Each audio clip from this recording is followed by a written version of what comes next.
According to the NRC, fluoride can diminish bone strength and increase the risk for bone fracture. Best available information suggests that fracture risk may be increased at levels as low as 1.5 ppm. Unusual thyroid problems and immune weakening. According to the NRC, fluoride is an endocrine disruptor. European doctors use fluoride as a thyroid suppressing medication for patients with hypothyroidism, overactive thyroid. It helps reduce the activity of the thyroid gland. If you do not have hypothyroidism and given fluoride, then it is affecting the thyroid activity when it doesn't need to. Higher birth defect rates.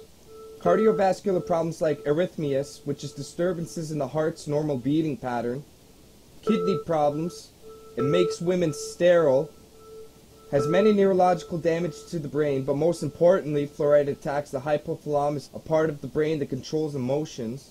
And lastly, fluoride damages DNA, deoxyribonucleic acid. A mutation research produced by Procter & Gamble's studies published in 1989 showed that fluoride at less than 1 ppm caused genetic damage in hamsters. Studies made it clear that fluoride causes permanent genetic damage. Most evidence indicates that it acts on the DNA repair enzyme system.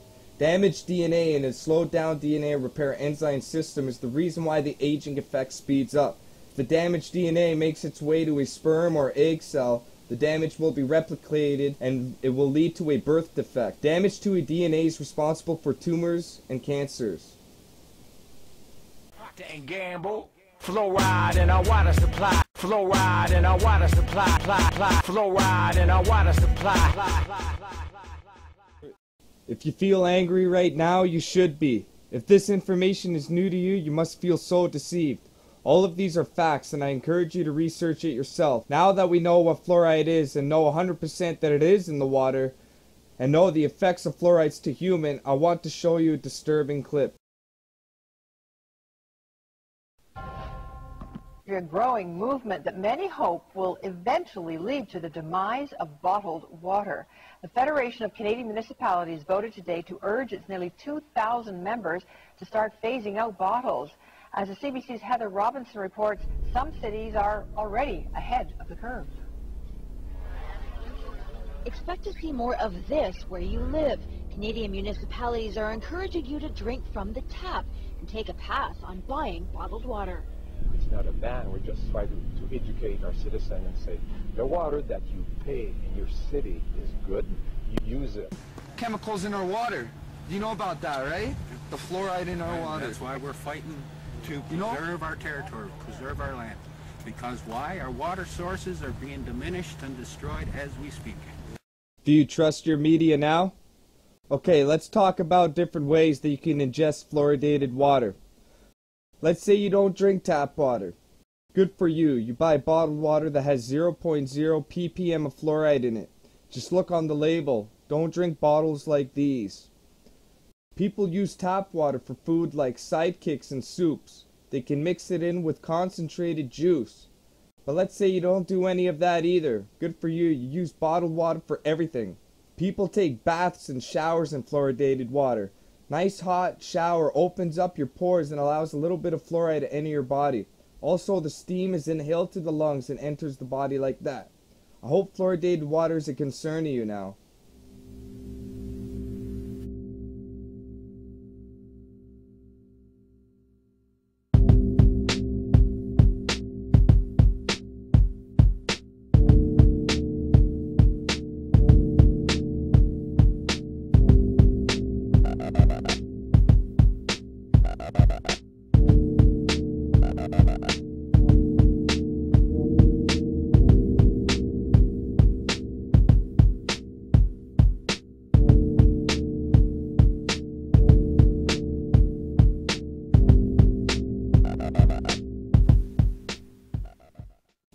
They are also poisoning our food and have been for a long time. Let me tell you a bit of what persistent organic pollutants are, which are known as POPs. Persistent organic pollutants are chemical substances that persist in the environment, accumulate through the food web, and cause adverse effects to humans' health and the environment. Most POPs are used as a pesticide for fruits, vegetables, and other cash crops. If POPs were used on a crop one season and not used the next, The crops can still be affected by them because it can accumulate in the soil, having a toxic effect on the crop. Humans and animals then eat the food, and pops can actually bioaccumulate in the fatty tissue of the unsuspecting victim. Scientists estimate that the misuse of pops causes thousands of access deaths, millions of disabilities, and billions of lost dollars annually. The Stockholm Convention is a global treaty signed by 176 countries to protect human life and environment from pops. It was established in 2004. The website is chm.pops.int. End result at the time was they successfully banned 12 of the worst organic pollutants known to man. The 12 worst pops were chlordin, DDT, daldrin, dioxin, endrin, furan, heptachlor, hexachlorobenzene, Myrix, polychlorinated biphenyls, and toxaphene. 9 out of 12 of these chemicals were pesticides. Now that you know that information, let me introduce you to what Codex Alimentarius is. Codex Alimentarius was a commission created in 1963 by World Health Organization and Food Agriculture Organization by the UN, United Nations, to develop food standards guidelines. It was also created to control the trade of food. It was done under the practice of the joint FAO and WHO Food Standards Program. Codex has rules for absolutely everything we can legally put into our mouth, except for pharmaceuticals. It's all about trade and the profits of multinational corporations. You can visit their website and check out the standards for yourself at www.codexalimentarius.net. At the top right, put cursor on official standards. Let me assure you that the food standards are not in the good intention of the people. They may say that on their website, but they are lying. Codex is unscientific because it classifies nutrients as toxins and uses risk assessment to set ultra-low so-called safe upper limits for them. Risk assessment is a branch of toxicology, the science for assessing toxins. The proper science for assessing nutrients is biochemistry. Codex does not use biochemistry. I'm going to list a few of the most important standards and things the Commission wants to achieve and make mandatory by December 31st, 2009. Under Codex, every dairy cow on the planet must be treated with Monsanto recombinant bovine growth hormone. Recombinant bovine growth hormone is a genetically engineered copy of a natural occurring hormone produced by cows. Monsanto Company is the one who manufactures it. Milk production increases by as much as 10 to 15%. Recombinant bovine growth hormone milk is supercharged with high levels of natural growth factor and has been known to cause breast, colon, and prostate cancers. Got milk? Better yet, how about? Got cancer? Got a sick prostate? And you're looking for answers? Under Codex, every animal must be treated with antibiotics and growth hormones. Literally every animal we eat. Under Codex states that all food must be irradiated. That means to heat with radiation or to expose to radiation. 176 countries agreed to ban the 12 worst organic chemicals known to man. 9 out of these chemicals were pesticides. Codex is bringing back 7 out of these 9 forbidden pops. Food with these chemicals on them cannot be stopped at the borders because it would be a trade violation.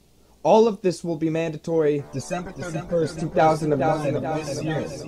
When Codex Alimentarius goes into global implementation in 2009, the joint WHO and FAO projections for the impact of Codex Alimentarius nutrition and mineral guidelines alone, not including the impact of pesticides, will result in a minimum of 3 billion deaths. 1 billion through starvation and 2 billion will die from the preventable diseases of undernutrition. Dr. Rima Labo from the Natural Solutions Foundations is the most popular for exposing Codex Alimentarius.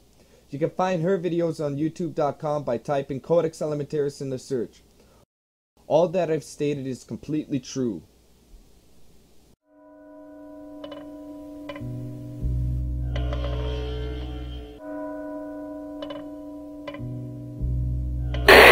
So I think what the government is likely going to do is urge people to early on get their normal flu shot and then trust the scientists to say the swine flu is for real, get these other two. Now, one of our top stories, the WHO is raising the pandemic level from phase 5 to 6 today, meaning that a global outbreak of H1N1 is underway. Time that we knew that a new influenza virus had been identified and that it was spreading rapidly among human beings.